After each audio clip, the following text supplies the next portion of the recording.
Haryana board सितंबर exams कब होंगे, date sheet कब आएगी, एडमिट कार्ड कब आएंगे और सितंबर एग्ज़ाम्स में पास होने के लिए कौन कौन से टिप्स आपको फॉलो करने हैं। आज की इस वीडियो में सितंबर एग्ज़ाम्स का A to Z आपको पता चल जाएगा और ये वादा है कि अगर आप इस वीडियो को कंप्लीट देख लेते हो तो सितंबर एग्ज़ाम्स में आप आराम से पास हो जाओगे, क्योंकि आपको वो सीक्रेट टिप्स बताने वाला हूँ जो आज तक किसी ने नहीं बताई। तो चलिए वीडियो को स्टार्ट करते हैं। सबसे पहले बात करते हैं सितंबर एग्ज़ाम्स कब होंगे, यानी कि एक डेट आपको अगर पता चल जाए तो आपको ये भी पता चल जाएगा कि मेरे पास कितना टाइम है और मुझे कितनी तैयारी कब कैसे करनी चाहिए।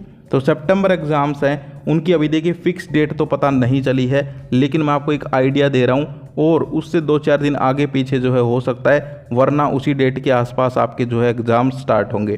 तो एक डॉक्यूमेंट भी मुझे मिला हरियाणा बोर्ड के, जब मैंने यहाँ पर रिसर्च की तो यहाँ पर भी आप देख सकते हो 13 तारीख के आसपास जो है, यानी कि 13 सितंबर के आसपास जो है यहाँ पर उन्होंने एक्सपेक्टेड डेट रखी हुई है कि आपके सितंबर एग्ज़ाम्स कंडक्ट करवाए जा सकते हैं। यानी कि 13 सितंबर से आपके एग्ज़ाम स्टार्ट हो सकते हैं। अब ये हो सकता है 13 की बजाय 10 से भी हो जाएं या फिर 15 से भी हो जाएं, तो 1-2 दिन ऊपर नीचे हो सकता है, वरना 13 तारीख के आसपास आप मान के चलिए कि आपके सितंबर एग्ज़ाम जो हैं वो यहाँ पर कंडक्ट हो सकते हैं। यानी कि सितंबर के सेकंड वीक के आसपास आपके एग्ज़ाम हो सकते हैं। तो अभी आपके पास ये मान के चलिए कि 10-12 दिन तो वो और 10-12 या फिर 15 दिन ये मान लीजिए, यानी कि 1 महीना भी जो है कंप्लीट तो नहीं है, लेकिन फिर भी आपके पास जो है 20-25 दिन हैं जिसमें आप अच्छे से तैयारी कर सकते हैं। इसके बाद हम बात करते हैं सितंबर एग्ज़ाम्स की डेट शीट और एडमिट कार्ड कब तक आएंगे। तो देखिए डेट शीट और एडमिट कार्ड जो है वो आपके, डेट शीट तो जो है आपको सितंबर के फर्स्ट वीक में स्टार्टिंग में ही देखने को मिल जाएगी। बात करूँ एडमिट कार्ड की तो वो भी अगर आपके एग्ज़ाम मान लीजिए 17-18 के आसपास हैं तो कहीं ना कहीं जो है 5 सितंबर के आसपास एडमिट कार्ड भी आ जाएंगे। तो वो जो है जब भी आएंगे आपको वीडियो मिल जाएगी।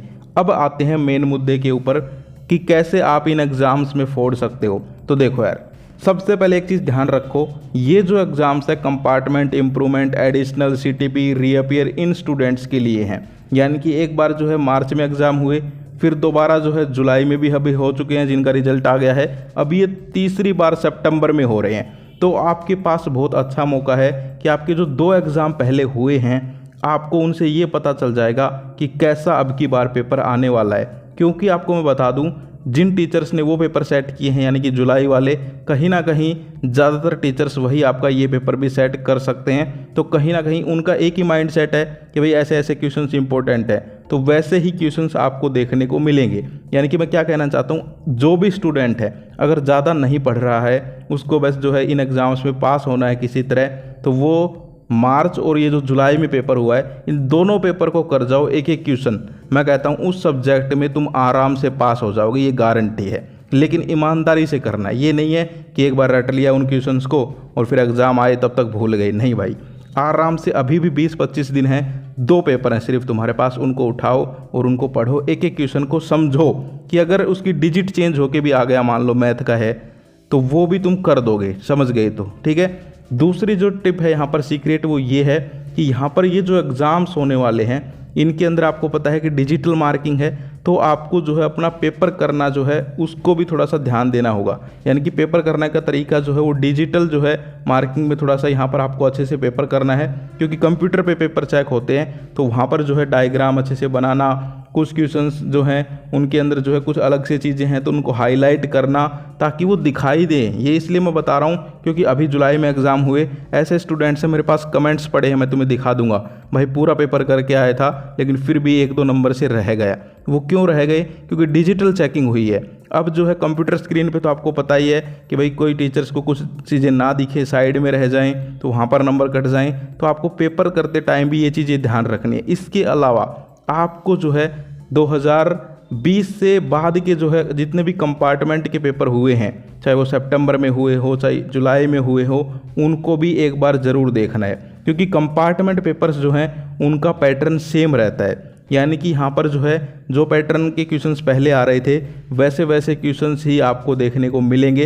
अब आपको होगे भाई हमें पेपर कहाँ पर मिलेंगे पहले वाले, तो यूट्यूब पे जैसे आपको पेपर चाहिए 2022 का, तो लिखो यूट्यूब पे जाके HBSC क्लास 10th या फिर 12th जिस भी क्लास में आप हो, HBSC क्लास 12th मान लीजिए सितंबर एग्ज़ाम 2022, तो पेपर आ जाएगा। तो ऐसे करना पड़ेगा, देखो मेहनत करनी पड़ेगी, ठीक है। और स्मार्ट तरीके से मेहनत करो।